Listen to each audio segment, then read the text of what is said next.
I've had the pleasure of working with my guest tonight on most of the shows I've done here in town. Either backstage or on stage, he's always been near. His first production in town was the role of Tito in Lend Me a Tenor with the Canterbury Players in 1998. And he's one of the few actors that can say he's played both Rosencrantz and Guildenstern in a production of Hamlet, one that I was in with him. But not only has he worked on stage, but he's worked behind the scenes as well. He's designed sound for over 20 shows and was awarded the Best Sound Design and Execution Award for his work on the play Driving Miss Daisy at the 2011 SETC Annual Convention. His other passion behind the scenes is photography. He's photographed shows for most of the theaters here in town. He served on the board for Park Players their entire existence and is currently on the board of the South City Theater. Please welcome Stephen Ross. Hey, Clay! Hey, Stephen! I'm trapped in this little room. I've been trapped here for 2 months. I know. We've all been trapped for months. I haven't seen another human being. Well, now Wow. we've got Zoom, so you can always call me when you're bored and say, I need to talk to a human. That's what Mike and I have been doing.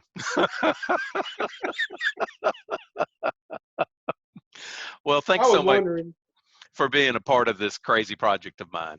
And to tell the truth, this is just giving me an excuse to spend time with my friends and talking to them like I was telling you earlier. So thank you for giving me your night tonight.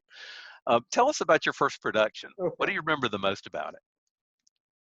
Well, I sent you that resume, and that resume is kind of like the my adult life of cultural, community theater. But actually, my first production was probably 4th grade. I was orphan kid number 5. No, I don't.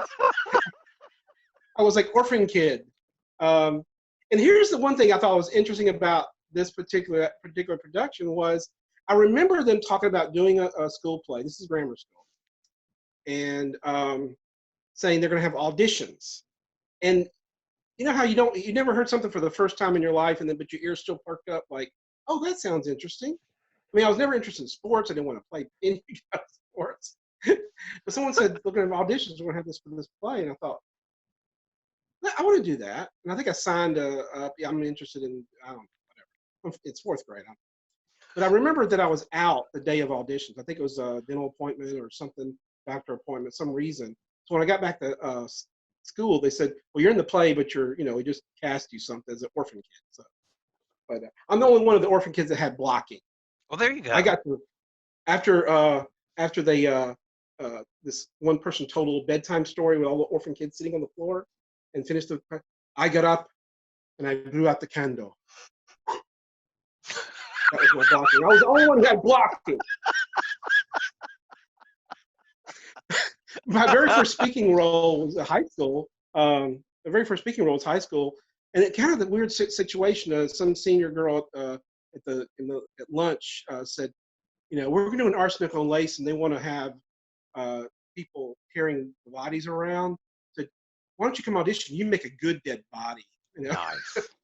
I said, well, I'd be interested in that. And turned out my bus driver is also the drama teacher, and she said, I heard you wanted to audition for the play. I said, oh, yeah, that sounds like interesting. So I auditioned. I got Officer O'Hara in Arsenic on Lace. It's a great role. Yeah, it was really great for this Italian American to play Officer O'Hara. I look like an O'Hara to you. I want to at least get those two out there because that was the first time, and I just remember that being that was really the hook. I mean, the thing,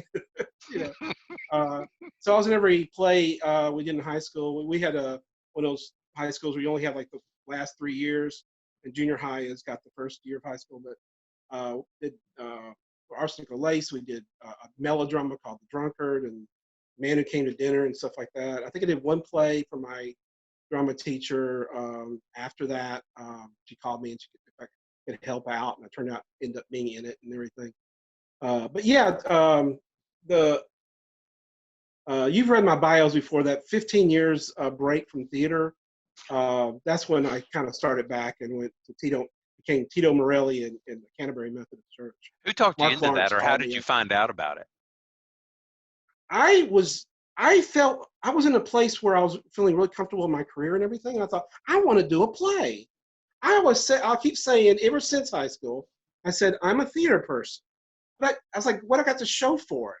And it's like 15 years I hadn't touched any stage, not even backstage. So I said, I want to do a play. And then I realized, I don't know where they do plays. I mean, I knew that BFT existed like that, but I mean, I kind of thought that was such big time. And so I said, where do they do plays? So I started, first I called Jefferson State. There was a theater teacher there. And he said, I think he said that Saving Methodist does some shows. So I called them up and said, well, we do about 2 a year. It's always a musical. I didn't want to do a musical. But so I want you to call Canterbury.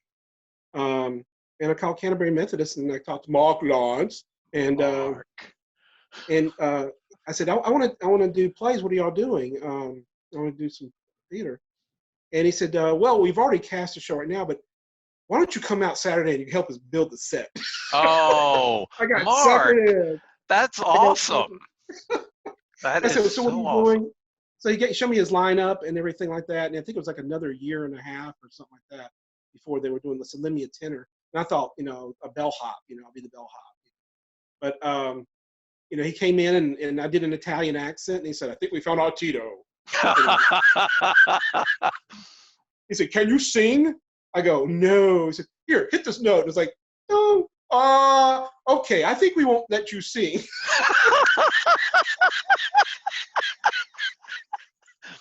There's a duet. There's a duet in that play that he rewrote as a solo. Oh, wow. Greg Roberts. Greg Roberts, Oh, yeah.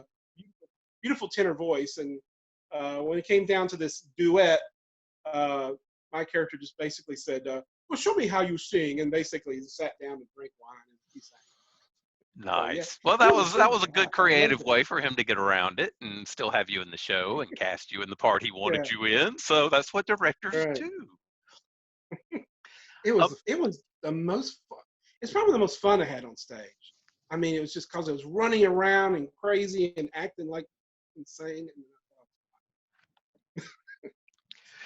You played 2 roles in Hamlet, directed by Clark Vines. Tell us about that. Yeah.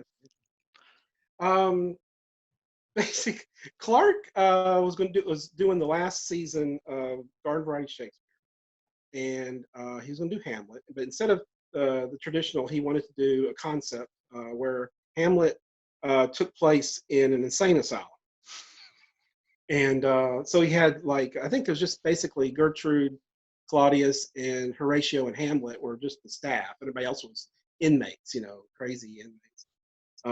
So he thought it'd be brilliant to do Rosencrantz Guildenstern as a multi-personality disorder.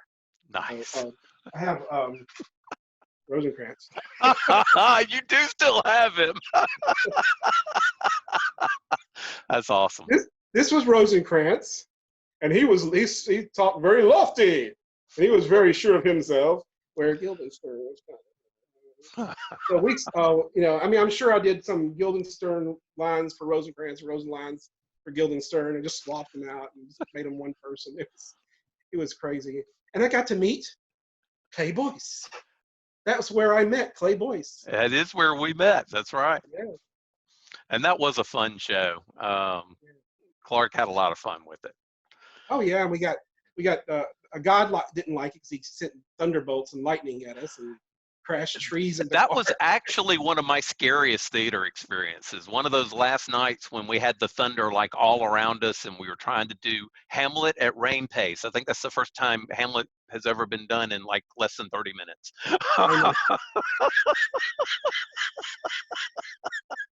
I've never tried to talk so fast in my life. Oh. Yeah. What challenges you as an actor, and what kind of push do you enjoy the best when it comes to stage work? What challenges me as an actor? Learning lines. Learning lines. That's the first part. That's the first challenge, is getting the lines down. And I tend to like to go into more of a method. So I like to feel what the character's feeling, if it's anger or whatever. I like kind of that. So you have to kind of challenge yourself to kind of be that person. That's really it. What was that last part of the question? Well, That's it. What do you like to? How do you like to be pushed when you're working on stage? Uh, yeah, I push myself more than anything else. I do have every once in a while I have some good directors that have pushed and said, "Why don't you try this?" You know, and and I like that. That was fun. And say, "Oh yeah, I can see what you're saying." Um, but yeah, it's pushed myself to really get into the character. You know, I mean, I remember just being a character who was very frustrated with what was going on stage, and I felt frustrated. You know, and that's what I wanted to do is, you know, to feel those same things and react exactly how the, you know, character should. Yeah. Um, Tell us about your work in sound design. What was the first show you designed sound for, and how did you go about creating a sound plot for a production? Well, it's kind of funny. I don't really remember actually signing up for it. I said, "Oh, I'll run sound for it," and then we end up building plots and stuff like that. I think the first thing that's on my resume at least it says is um, the complete works of William Shakespeare abridged, and we were still doing. I was still working with burning CDs and stuff like that, and we crammed that show with sound effects and music interludes and all kinds of stuff like that. Um, and I never really thought about it. The most thing I remember about any good sound design it wasn't always. I could credit myself as sound design on the program, but it was always between me and the director. You know, Okay. what did they want? One good example of the differences in directors on sound design was I did Pride and Prejudice, Kenny Morris. Mm-hmm. And Kenny said, "Yeah, you can run sound." I can't credit myself as sound design because he said he handed me a list of everything, and he said, "I want this song here, this song here, this sound effect here. I want you to hit lightning here, thunder here," and it was just put together. I didn't mind that. Did not mind that. I wanted to do exactly what the director was. And then in the same theater, I think it was uh, Gardner, not Alan. Alan Gardner, but Francie Francie. Gardner. We were doing a show, Private Lives, and she said, "Can you?" And she said, and I was just going to run lights and sound, and she said, "Oh, also, would you design the sound for us?" I was like, "Really? What do you want?" And basically, oh, 1930s. And that was it. So I did everything, you know, and put Mm-hmm. together music, and there was a interlude for dancing and stuff like that, and I kind of patched that together.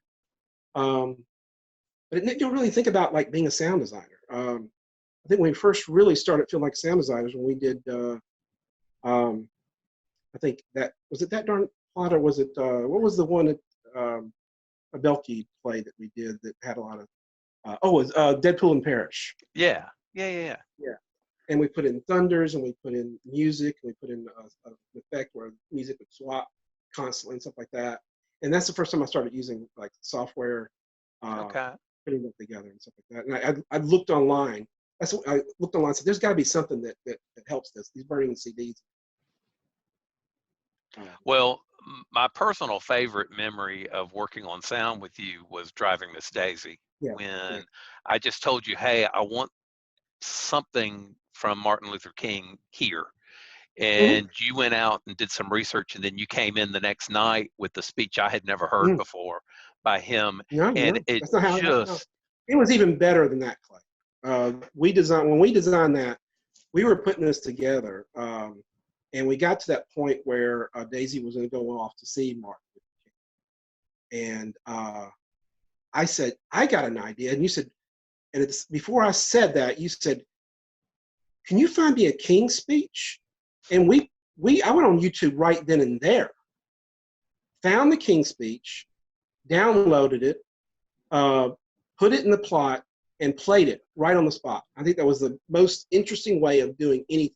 I mean, the we worked together so quickly that way, and we had that King speech in there from that moment. It wasn't the next day; it was oh, right then okay. and there. It was just it felt great just to. I mean, just both our thoughts came at the same time, and and I just went online, got on YouTube, and listened to a couple speeches. I always had my headphones on and listened to while everybody was rehearsing. I said, "Here, listen to this," and it was a good little speech, and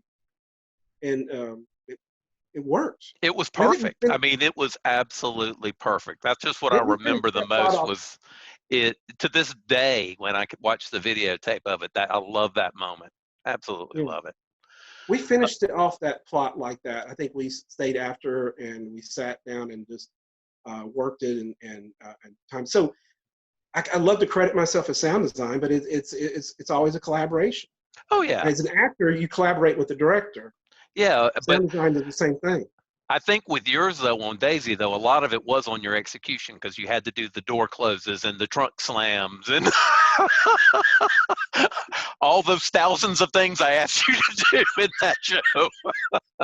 Also, we had to sandwich several sound effects for the crashing into the shed in the first place. Mm-hmm. Remember? Yep. So we had the different. I had the car starting and then the engine moving, and you could hear it getting in gear. And a lot of these sounds are pulled off the internet, and then the crashing, and then the cat. And then, of course, ending with the cat. Howard, that was for you. I know you worked on a film for a local film company. What can you tell us about that experience? Oh, that was interesting. Yuri, and now I will butcher his name. Shapakova. You know Yuri I do Shapakova. know him, but Shapakova. I could not pronounce his last name if I tried.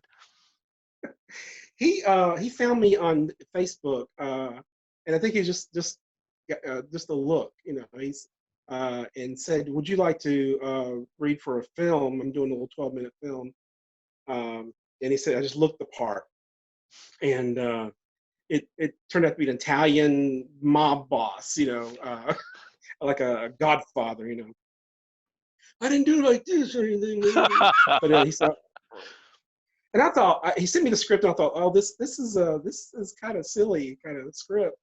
But I think it sounds interesting. But I'll show up, and I showed up, and I saw Talia Pepke there, and so I'm definitely going to be in this. Yeah, you had a lot of fun folks working on the project with you too. It was wonderful. And so it was, like I said, it was I played a mob boss. Basically, he's mad because his brother slept with his wife, and he, he has murder on his mind. It made like 5 film festivals. It was in like 5 film festivals. One of the film festivals was actually in Bosnia. Wow. I was thinking this mug was on a screen somewhere in Bosnia. Okay. Like I've never been above the Mason-Dixon line. Bosnia. Yeah, it was a fun experience. I think we just had a 2 day. Was it 1 day or 2 day? 2 day shoot. One day we just did almost everything, and the next day we just did one little small part. And they had, of course, scenes when I wasn't in, but that they shot later. It was a fun experience. It took a long time for them to edit. Uh, you know, but I remember we had the opening, the showing of it at the same place we filmed it. It was great. It was it was a fun experience. I'd love to do it again. Other than acting, sound design, and photography, what gives you the most joy in life? I covered the big 3 there. Well, I am a dog person. I love having dogs. They're just so much fun to be with. I got one of my dog pictures here. If you can see it on there, this is Neely rolling in the grass. It's totally. But I think what I like the most, I really like the most, I just like being around my friends, being around people. And I don't get to do that a lot anymore. I think after high school and after the singles groups at churches and stuff like that fade away and everything like that. There's not a lot of friends. I just love getting together just for dinner. I'm not the best. I'm not that big on conversation. I just like being in the same room. It's like being around friends and just enjoying company. I think that's half of theater is doing things like that. Is sitting there with around people and talking about things and being on a shared project. I think that's one thing, and then that's what it cuts into why I like theater and not other things. But that's it, really. It's just that's a wonderful reason to love theater, though. It's just a way around. It's a way to be around people that we like, and it's an evening well spent, especially when you're laughing and having a lot of fun. I know for me, rehearsals can go very quick. when they're Mhm. enjoyable. I've had a few that were painful, but what do you consider your first lead role in a production? And how did it First, feel to have your first lead? first and only, I think was Nick in Over the Ribbon Through the Woods. Um, that was definitely the lead role. Oh, yeah. It was exciting. Uh, Everybody knows you know that you directed that and found that play and gave it to me 2 years before. Said read this and read that play and it wasn't exactly like me and Nick wasn't exactly like me, but it was basically a very close kind of character. He was an Italian American male uh, in his early 30s. Yep. This was some years ago, so hopefully I can pull it off early 30s. And he visits his family, and this was a family that got together every Sunday and ate Italian food, and that's what I did when I was growing up. Was that's what we did. And Uh, it's funny too, because when I read it, I mean, I just saw you. yeah. You were throughout the entire script as I read it. That's why I gave it to you and said, "Hey, read this part." So when I read it, read it, and you said something like, "Stephen, we got to do this play," and I said, "Let me read it." And I read it, and I think I said the same thing back to you. So we got to do this play. Um, and I think it was the only play I was ever off book at auditions. I've read it so many times. I was off book at auditions. Uh, I was kind of so afraid someone else was going to come in and audition me. I was still going to be working on the show though. I was doing something, but that was a fun experience. Really great. Yeah, and I do remember you coming to me and telling me if somebody shows up who you think could do the part better, please cast them. Yeah. So I couldn't have ever seen that show with anybody but you in that role. I wanted you to do it for me since I read it. So thank you for doing that for me. It was just a beautiful story. It was a really nice story, and it hit close to home with the Italian culture and everything. It was a good story. And it again was a magical cast. It was folks that um, I still adore to this day and loved every minute working with them. Um, it was a great experience from start to finish. I just wish more people had seen it, but we always, as actors and directors, that's our big thing. We always say, I wish we had more audience. Um, Tell us about an unexpected stage experience, something that surprised you and caught you off guard. It can be a negative thing. Well, yeah, it could be positive or negative. That's your choice. The one that came when I read that question, the one thing that came to mind immediately was when an actor forgot to bring a prop on stage. And this was not just some simple prop. This prop should have gotten its own billing. It was so important in the show that it should have had its own cast. Played by Whiskey Bottle. And it was not brought on stage, and I did not handle it well. I was on stage, and I kept looking at the guy's hand, thinking it would materialize in his hand. And then a great actress that we worked with came running on knowing how important this prop was. Came running in with it, realizing that it would still change the narrative, but it came in, and I looked at it and said, "So, where'd you find that?" But mentally, I didn't say that. I said, "Where'd you find that? Was it on the prop table?"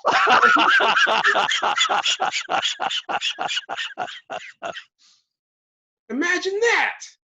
And that was, I hope we're not stepping on any toes out there. We didn't. Well, you did really good. You didn't say the show. I just am laughing really hard because I know the show. And folks that are close to us probably know the show. But yeah, you think it was an I don't unexpected think I'm moment an for improv. you? Think about how your director felt seeing no prop. He could have faked anything else. He could have forgotten other things, and it would have been that big of a deal. But no, not this one prop. But We incorporated it back into the show and tried to figure out get the narrative right. It worked fine. It's one of those, we know and we can laugh about it now. In the moment, it was horrifying, but the audience probably never missed a beat. Mm-hmm. Who's your favorite director that you've worked with? And that can be Why, behind the scenes or on stage. why you, of course, Clay. Oh, dude, thank you. But Gosh. that was not a call out to give me a bunch of praise. That is, it's just a question. I just know we work together a lot, so that's kind of cheating on my part. I agree. Um, it's funny about favorites. It's hard to pick favorites because everyone has their own different ways and stuff like that. I tell you who I miss the most is Mark Lawrence.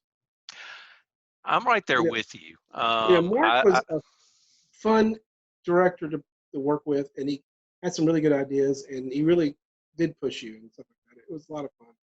Yeah, and he was an easy director to work with. Yeah, He yeah. he just he made the experience fun and joyful for everybody that was out there, and made the show fun for the audience. Mm-hmm. Yeah, very, very nice gentleman. I do I miss him. might have to look at the count, but I think I probably did more things, at least on stage, with him than anybody else. With Canterbury, always good actors. So it was always I can always get a good part there. Um, but I've worked with some good people. You are a good director. You're a good push director. You push you to go one extra step. Other people I worked with more than once, probably some like JJ Mars. JJ does a great job. I've worked with Diane Daniels. So Daniel Williamson recently did a couple of shows for her with her. I like the one-time directors I had. Rachel Pike was great. The last Odd Couple show that we did.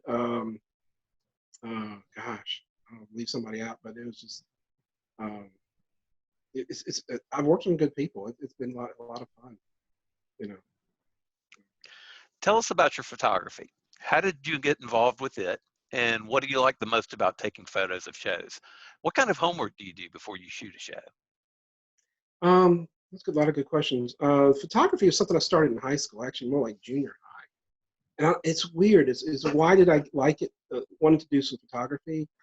I remember at a pep rally that there was this guy in the corner of the thing while their cheerleaders are doing towers and stuff like that, pyramids, and taking pictures. And I walked up to, what are you doing? That looks really cool. What is this? And he got me the art director, one of the art teachers said, oh, he teaches a side photography class. So I walked up to him, so I want to take the side photography class. And what are you doing? Okay, photography. So I thought photography was really kind of cool. I was never a snapshot person, like, me standing by this or that, and of course we're into the modern days, it's selfies, but I just love taking pictures. Like when you take a picture and it's a good picture. And so I took that. I love took that. But it's a foregone conclusion that the best thing to do would be theater photography. To combine the two, the art of theater. I mean, I've taken other photos. I've taken sports. I've taken portraits. I've done a couple of weddings. I'm not big on those though, but and I've done a lot of things. But the theater and the theater photography has been just my favorite. Yeah, and And you do wonderful work with shows. Do you like read the show before you go and shoot it, or you just basically show up and say, "I'm just going to take the photos as they appear"? I tell you the truth, I really should just show up at some rehearsals where they're running through the whole show and sit down. I think it's just the basic time span of community theater where this is not your job, Right. so you need to go and just many times I showed up cold dress rehearsal. No, I don't really do a lot of homework. I really wish I could. I need to show up for like a dress rehearsal and stuff like that, kind of get an idea of the show. Um, there might be some kind of I don't know, thrill or keeps you on your toes when you go in cold, Hmm. where you can go in and you don't know what's going to go on and stuff like that. And remember sitting in one spot and the lights go down and I see people moving, and I run to a different spot because I think I'm going to need to be here when this light's going to come up. Little adventure things like that. It's like, this would be the great shot. It's a lot of instinct. There's a lot of trying to get the right angle on the shot on the show. And one thing I like about it, that's just technical stuff, but the one thing I love about doing it is that a lot of photographers love taking candids. You know, you go to a party or you go to a wedding reception, you shoot the candids and people having fun, and those are some of the best photos there. But when you take pictures in theater on like a dress rehearsal, you're taking candids of characters. Yes. So these characters they're laughing and they're crying and they're in anger, or they're in passive, or they're not saying anything, or they're talking up a storm, or they're singing, and the emotions of acting are all there. It's almost like cheating when it comes to candids, because you're capturing them at the moments that they've already rehearsed to do, you know, and you capture these really great, beautiful moments of people, these characters doing their show, and that's really what I like is those freeze frame shots. I might show my hand in filming one day, but it's just not the same, you know, not the same to capture that one moment, you know. I tell you, some of my favorite shots are the ones you've caught of me on stage, where you really, I thought, caught what I wanted that character to be in that moment. That's what amazes me about your photography work. It really does show who that character, who I'm wanting to show. I don't know if the audience is going to see it as much as I see it, but it does catch me as that character. Well, I always tell people I don't really shoot. A lot of theaters want you to come in because they want the photos for promo. Mm-hmm. I always say, well, my philosophy is I'm shooting for the cast, because I've been in a lot of shows that I don't have pictures of. Right. And a lot of people have said that to me. I said, I never get pictures of shows that I'm in shows. It's because photography is probably the last thing they think about. The photography is the last consideration. And I'm not saying that as a complaint. No. Because they are busy. Right. They are putting on a show. They have to hang lights. They have to do all these things. They got to get the crew. They got to get the blocking. And they got to get the acting, rehearsals, and get everything out. The last consideration is photography. So that's why I really like coming in on a dress rehearsal. I said, look, let me come in and dress rehearsal. If that's disruptive, then they're not ready for an audience, for one thing, if that disrupts anything. And tell them I'm not there.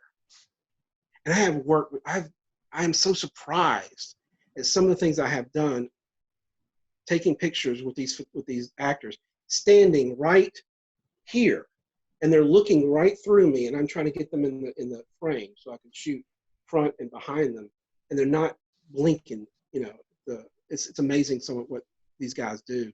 They just totally ignore me. It drive me crazy. I've had people take pictures of I'm in the corner of my eye. I'm thinking, what are they doing? You know. So well, great work, and congratulations on the photos. I think you've really done some amazing work with it. So it's been so much fun. I love it. It's my favorite thing to do. I worked with you on a lot of outdoor theater here in town. Mm-hmm. Tell us about your memories of all the years you put into doing outdoor theater.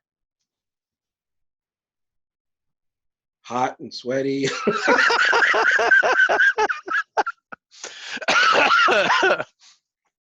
I remember when we started, it was so exciting. It was a lot of fun, but it was a lot of work. It was, we literally struck the set every night. You know, what's the one thing actors hate? They like to disappear for strike. Well, it's every night. But it's an interesting place to do, and it's, you know, that picnic atmosphere, the people bringing their blankets and stuff like that. It was interesting. It was a lot of fun. It was a lot of tiring, a lot of work. I remember early in, we were talking about, well, maybe we should make this my last year. I'm going, no, please, this is so much a big part of my life. And then after a few years, it's like, please, let's stop. Please, no more outdoor theater. I like how we went from, we're doing 3 shows a summer. We're doing 2 shows a summer. We're doing 1 show Maybe. outdoors and one inside. we're doing Players, one night outside. players goes inside.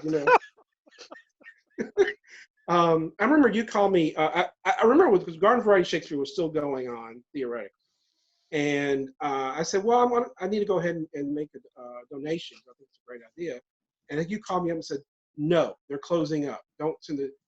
I'm going to set something up, um, and we'll maybe continue. And I think we skipped. There was 1 year between. We skipped a year From GVS, and then we put out that one show out in Caldwell, a Romeo and Juliet on like 3 little panels of wood and PVC pipe construction frame cubes and everything.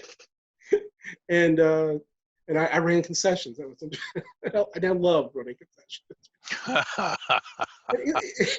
It was interesting, and it had all the elements that we were talking about earlier of loving theater, is that we still around people. It was actually like more like brothers in arms because we were having this battle of getting this thing going on. Had some good stories, got some good things going on. Oh, wow. And Yeah. through it all, I think we did some quality productions too, even though they were outside and they were, like you said, hot and sweaty. And We had sometimes sound problems, actors, projection, you know, sets pieces falling, yeah. the wind, the rain, the thunder, the lightning. The message from the meteorologist: get out of the park now. Now. Run for your lives. Run for your lives. No refunds. Oh, mercy. Oh, did we really do that? That was Yeah, we did actually do that. And we have video evidence of doing that too, which is even funnier. Um, is there a role or roles that are on your bucket list? And is there a show you want to do a sound design for that you haven't had a chance to yet? no. No. Of all the theater people that I know, I call myself less literate. I don't read plays and I don't know what's going on Broadway right now, and I don't watch the Tonys. It's hard to know what's out there. I've been in shows that I want to do again. I love doing, I can't be Nick anymore. I love doing Nick. I love Murray, the cop and I couple. I love doing Tito. It was so much fun. Rosencrantz Guildenstern was interesting. But what I haven't done, and you said bucket list is something you haven't done, and I would love to be able to do Willy Loman in what is it? Death of a Salesman. Mm-hmm. Is it Loman? I think I said Froman one time. Is it Froman or Loman? Loman. Loman. I saw that on that on TV one time, and I thought, oh my God, that's some major acting right there. To do a character of such anguish and just intensity would be just. So it's not necessarily a bucket of a particular role, but maybe a particular type of role. Okay. Something like that that's much smaller. So that would be incredible. I think that would be incredible. The only thing I could add to my bucket list, and maybe she's watching this because I saw it recently. There's a good little play called Story of Walter by Audrey Sefley. I saw it. It's actually a small. It's like one of those plays where it's got multiple shows in it, like a 12-minute play, but it's all merged together. Story of Walter. It's a good little story. I saw Jack Mann do it down at the UAB. Amazing little part, and it's a beautiful character. I think that would be cool. Very cool. Maybe it's South City too. I want to be Walter, but it's a good role. Very cool. What was that? The sound design. I can't think of anything on the sound design. I think the good challenge about doing a sound design in any show is whatever show it is, let's create a good sound plot. What do you want? What was it going to be? What's the style?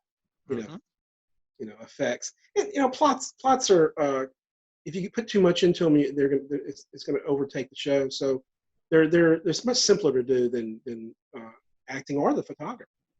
You just work more because you're doing every show. Well, that would be the sound tech doing every show. It's like you like every time you do a light plot, you want to run the lights. Yeah. So we're doing a sound plot. I want to run the sound. But I guess someday I could probably do something. Nobody can do it like I envision it. And even I can't do it like I envision it a lot of times. I think I was in a show and they needed some help with some sound effects, and I put together a small plot for I think fireworks or something like that. And it's the first time I've ever not run something that I put together. But yeah, just whatever challenge show that comes around, that would be it. Just see what I can put together on that show. Okay. If you could perform on stage with anyone, alive or dead, who would it be? It's a good question. There's a lot of people, too many people to pick one. But I've always had this love for Anne Bancroft. I mean, that would be great. And if you want to go male and female, I would maybe someone like Kevin Kline, or at least that caliber. Again, we're talking about the style instead of the actual person. Is someone like Anne Bancroft? Someone like Kevin Kline who can go from comic to serious and heartbeat. Yeah. I think that'd be incredible. Good answer. Mm-hmm. What's your favorite theater memory? It could be a show you were in or a show you saw. There was a play several years ago at Terrific New Theater. And it was somewhat of a musical. I'm not the biggest musical fan, but it was called Violet. Have you ever heard of it? I have not. And I have a terrible memory. I think I got into theater just so that I can watch it 7 or 8 times so I can actually remember what the play was about. But so I see it as an audience member, I remember saying, "Oh, that was great. What was it about? I don't remember."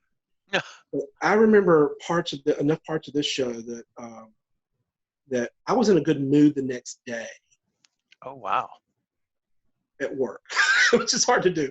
But I was in a really good mood the next day. Like I don't know, just won something. It was just powerful. I could vaguely tell you the plot of the show. I remember some of the singing and stuff like that, and how powerful it was. It was an amazing show. I hope someone does it again. It may pale in comparison of what I saw then. That's great. Mm-hmm. Tell me something about yourself that even your close friends wouldn't know. I cannot answer that question. I have no idea. I have no idea. I'm an open book or I'm really boring. I bet you can't tell what I had for breakfast this morning. You don't know that, do you? No, there you go. See. I read that question. Heard you say ask someone else like that. I think of something. I was an Olympic security guard. Oh, they knew that. People know that. I worked in the Olympics. Played two characters at the same time. No. There's and then like I said, be something like boring. What color underwear I wear, or something like that. Well, there you go. That would be a really close friend. Unfortunately, people in theater know that because I changed that. Because we even changed in front of each other. I just do not think of a great answer to that question. And that's a very valid answer, because that's just plain honesty right there. Sport? What's my favorite sport? What's your favorite sport? Yeah. Volleyball. Yeah. A very obscure thing that a lot of people might not know, but people know it because they know me. There you go. Yeah. I'm like, now we're turning the table on the questioner. Okay. What is your favorite after show experience? Dinner afterwards, man. Dinner afterwards. It's not like a dull thing to say, but that was just when we especially these outdoors days when we strike the set and we go someplace. You know, that's just, I mean, talk about winding down and enjoying, you know, enjoying people that was there. That's the best time. You know, nothing ever more exciting than that. Just that's it. But those are magical moments too, because if you look back, that's kind of like the play. You only capture it in that moment, and we have that after show experience only in that moment as well, when it's just us, the crew, and probably a Mm-hmm. few actors sitting around going, well, what went right tonight? What went wrong tonight? And having that companionship. Mm-hmm. Of all the roles you performed, do you have a favorite? And do you have a least favorite? I would say probably Nick. Nick was my favorite because it was a lead role and stuff like that. Others second would be someone like Murray, the cop in Odd Couple, or Tito was a lot of fun to play. Uh, it was those would be the ones I would think. Do you Yeah. have one that's a least favorite? You know, least favorite, and almost it's not like it was the part itself. It was just the experience. You know, uh, you remember back with Garden Variety Shake? No, I'm sorry, back in Park Players, I played the officer in Comedy of Errors. Oh, don't mention it. Don't mention it. And I really disagreed with the director again, but I played it, and Yeah. it was a happy ending turned sad, and happy as Shakespeare wrote it, sad as the director wanted to do, and I led a man to his death. Oh, yes. The way Comedy of Errors should always end on such a light and airy note. It was a vision. It was It a was a vision. vision. It was a vision of the director, and you know I respect that. I played it. I went, pushed him out stage, and killed the man. There you go. Oh, mercy. So yeah. What is your favorite theater story? Oh, we got so many with. It's got to be Where Be Hermia. We were doing. I was first time director. I've only directed twice, and both were part players, both Shakespeare.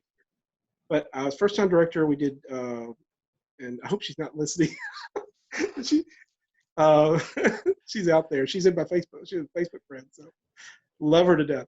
And I was going to say, actually, she can be listening because, I mean, we all make mistakes, and it was a Yeah. mistake, Well, but I'll get to that. We were out on stage. I was direct. I was running sound at the time, but and then she missed her entrance, and it was Midsummer Night's Dream. As Oberon was on stage with Puck next to him, and Oberon basically said, "I wonder where be Hermia."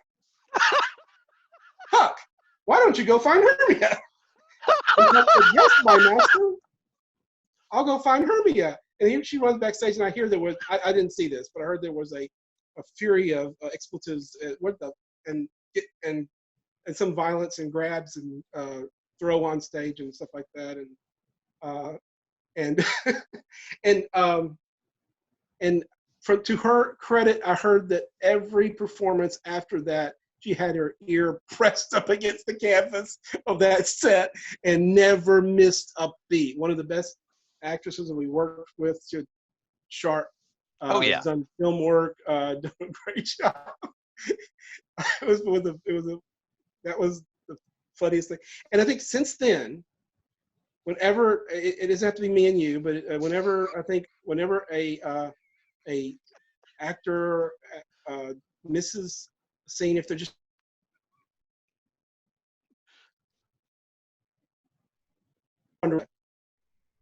or if I say to you, well, I was watching the show and there was a Where Be Hermia moment, you know what I'm talking about.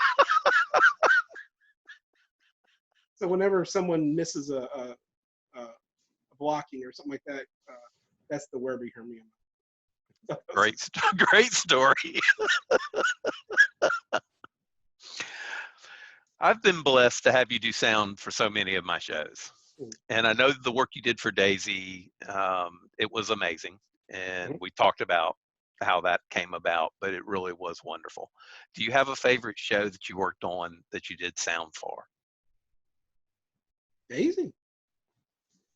Yeah, I mean that was the best. That's the one that came together the fastest, the best, and then and it won an award, and we you know that was it. I think that was definitely the best one. Okay. Uh, Yeah, and it's my favorite too. So mm, um, I've also gotten to direct you on stage. We talked earlier about Over the River and Through the Woods. mhm, What's your favorite memory about that experience? mm. It's an overall great show to work on. I have a ton of nice memories of that show as well. Mm-hmm. Hard to pick a favorite. It was well, from the show itself has got to be the Trivia Pursuit game. You know, that was probably the best scene in the whole show. You know, playing Trivia Pursuit with grandparents who don't know how to play Trivial Pursuit and uh, don't really care how to play Trivial Pursuit, and being an uh, uptight character, trying to get them to play it right. That was so much fun. I mean, the frustration. I felt so frustrated on that. You just no, you can't go another question. That's the point of it. That was fun, and it got to be God love him, Jim Ruth, uh, may he rest in peace. Stretching out that one syllable. What was it like? I forgot. What was he saying? I can't remember now, but yes, he did a masterful job. And the thing was, is I I was trying to tell him what I wanted, and then he thought, oh well, I'll just do what Clay just did. And David Coker sneaking the cannolis and sucking the good part Yeah, out of them. yeah. He stole Jim's. Because Jim wouldn't eat it because he was diabetic. Yep, yep.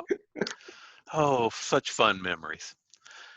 Well, thank you so much for doing this. I'm going to end this, so I'm going to end them all the same way with the 10 questions from another show that I stole the idea from.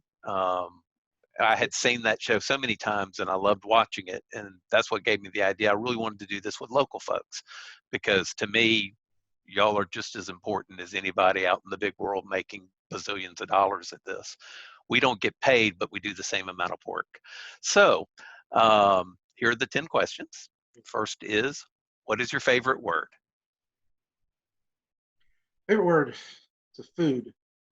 Baba ganoush. I think it's Nice. eggplant dip, Middle Eastern. I just love saying baba ganoush. If I didn't like it, I would still probably order it just to say baba ganoush. What is your least favorite word? No idea. Poopy. I don't know. Something. Okay. I like poopy. I like that's a good word. I can't What think of it. Go ahead. what turns you on? Can I give a hippie answer? Goodness, courage. When I say courage, I don't mean like running into the battlefield or the fire. It's people who go day to day, and I remember being moved to tears watching a one-armed gymnast going on parallel bars. I started crying. People like that. It's just doing things like that. That's a good answer. Yeah, What turns you off? I think the opposite: hatred, anger. It's a lot of things that we see in this world. That when it comes to individuals, it's when you see hatred in them. When they talk bad about people or hurtful and stuff like that. What Just sound or noise do you love? um, there's a note. I'm not a music person. A vocal note, and I don't know what it is, but it was in that movie show Violet. I was telling you about. Maybe it's not soprano. It's not mezzo. I don't know if it's mezzo soprano, but it's a note that's kind of low key, not high pitched, and it hits me in the chest. Like, that's one thing I remember at the show. Is I could feel the sound in my chest. I think Kate Pearson from the B-52s sings at that level. Okay. If you know vocals, you know that boyish sound that not opera, not bass, that middle sound, and I turn up treble. I saw it on my music. I turn up treble. So, What sound or noise do you hate? I hate the sound of an argument. I hate people arguing. I hate the sound of yelling and just people bitching. There's a lot. Kind of grew up with a little bit of that, and I just hate hearing that sound. Yeah. What is your favorite curse word? My favorite curse word is just crap. Crap. Not a bad curse word. There are worse. There's others we could do. We could throw some shits in there. Just a crap. What profession other than your own would you like to attempt? That's a hard one to answer. Depends on how realistic you're talking about. One thing I'm always afraid of doing is finding something you love and trying to figure out how to make a living doing it, then learning it, then making you hate it. So I'm thinking if you're not worried about making a living, the thing I think I really like to be a theater photographer. Photographer Nice. generally, but a theater photographer. Maybe a bigger theater, maybe something at a higher level, Broadway maybe, but something where you're the main photographer of that theater, and you get to do this like for every show, and have time to edit and capture those moments. I'm already doing these things. Yeah. But it's different. I got to balance. What profession would you not like to do? Yeah.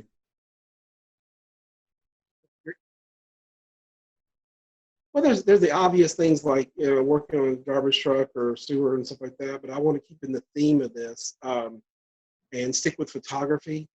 I would hate to be a photographer assigned to do politics.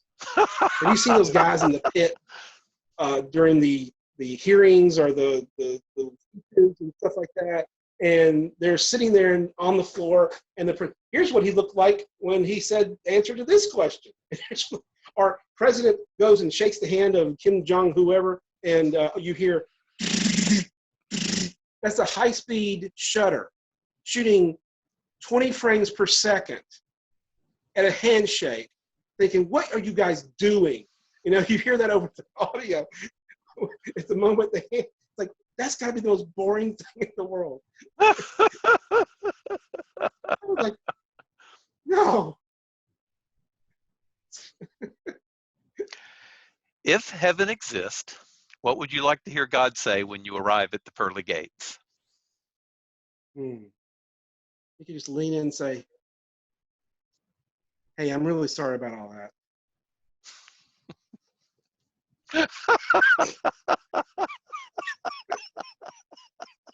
All that, sorry. Really, you did okay. You did okay. That'd be good. Oh, well, thank you so much for your time and for doing this silliness with me. I can't thank everybody who's given me their evenings enough just to have the time with you. And it's so good to see you again. I know we have gotten some distance between us for the last bit because just life and everything that goes on. Just know I miss you, and probably a day doesn't go by that I don't think about you or look at your picture and giggle and smile and remember, well, heck, almost every picture I have online that's my, oh, look, there's Clay's Facebook picture is probably a picture you took of me. So thank you so much for your friendship through the years. Whenever they And do friend celebration